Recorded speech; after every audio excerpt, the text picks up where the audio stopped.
The TurboGrafx-16 is based on the original PC Engine, thus it only has RF output, and it works okay on a CRT TV, but Hyperkin makes a AV adapter. Back in the day, there was the Turbo Booster, which was the only way to get AV output, but it also let you save games to it. There's something definitely nostalgic about setting your TV to channel 3 and then turning it on.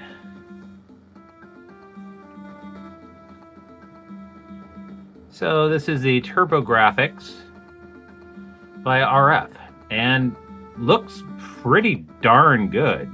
Of course, my CRT is not too far off from my window, and I currently got a blind up.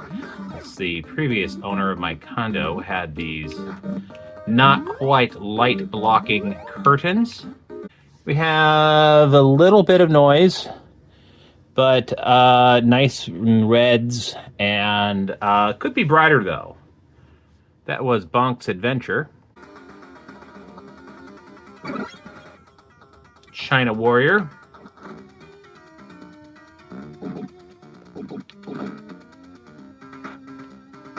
So any moire pattern that you see is merely an artifact of the camera that I'm using, which is my phone, a Google Pixel. But I'm not seeing any moire patterns. Maybe a tiny bit of noise, but it still looks pretty darn good. All right, some Splatterhouse. So the noise that you see is probably light bleed from my, my TV reflection. Colors aren't quite as bright as they could be, but Splatterhouse is still a lot of fun on RF.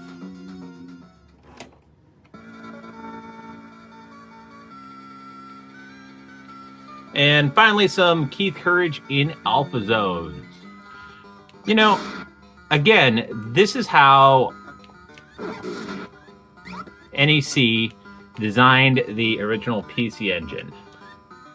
RF is what people used back in the day, and now I don't get people that are like, oh my god, RGB or nothing else. I'm like, no, that's not.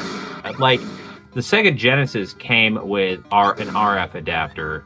The Super Nintendo was about the only system that had components. Most people use their component cables, or composite, I'm sorry.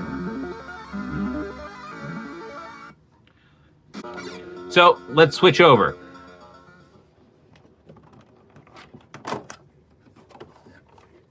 So a lot of people lose this, so I'm really glad to still have the AV port cover. Let's see, mustard, mayonnaise, and ketchup.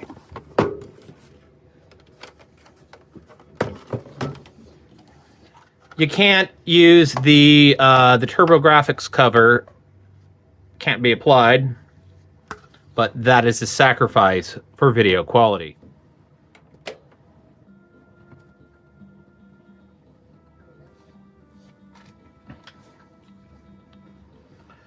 All right, definite improvement.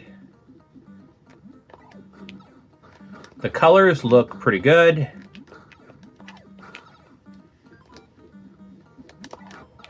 Again, it's probably a little bit of light bleed that you see from my window and the fact that CRT is literally next to my window. But even that, the colors are not, it's improved. But RF only was not bad. Don't see the RF interference that I previously saw, but this is, a pretty decent upgrade for $20. NEC would actually include composite output at the start of the core graphics, and they would include it on all of their systems. All right, China Warrior. So the NEC PC Engine, when it originally came out in Japan, the white one was RF only, and the TurboGrafx is based on that. And then they added in December of 1989. So the TurboGrafx was introduced in August of 1989. And then later, Japan got the Core Graphics, which had built-in composite core booster, or the AV booster, as it was brought to the U.S., was needed for composite output, but they wouldn't need it in later systems. So RF looks pretty good, but for modern systems, can't go wrong with a $20 AV upgrade. Let's check out Splatterhouse. Oh yeah. So it might be a little hard to come across, but I definitely think the colors are a bit more vivid, and the overall picture quality have any noise that may have been added to the RF, but still looks pretty darn good. RF does. But if you could add $20 to make your TurboGrafx look better, I don't know why you wouldn't. So I'll tell you, actually, there's a rumor with a Hyperkin. Of course, you got to take all this with a grain of salt. The Hyperkin AV adapter apparently doesn't have like a limiter in it. So people were saying that it is the voltage. It's not doing anything with the voltage, and could potentially damage either your TurboGrafx or your TV. I think it would actually damage your TV by having the TurboGrafx isn't going to be damaged because it's mostly outputting the signal, whether it's being used or not. All right, let's kick it back to some Keith Courage in Alpha Zone. So I'm actually working on a video right now about Keith Courage and China Warrior. Specifically, Keith Courage being based on anime, there really weren't a lot of candidates to localize. And Keith Courage is the least painful choice. All of the original PC Engine games that came out in 1987 and 1988 didn't quite fit the, young, cartoony and accessible. You also wanted to actually show off the system. Mario. Here's the thing: is the Famicom did not ship with Mario. Didn't ship with any game. Nice. So, looking at a game, there really wasn't a lot of choices on the PC Engine to localize for the TurboGrafx-16. So, Keith Courage didn't hit it out of the ballpark, but it is the least painful option.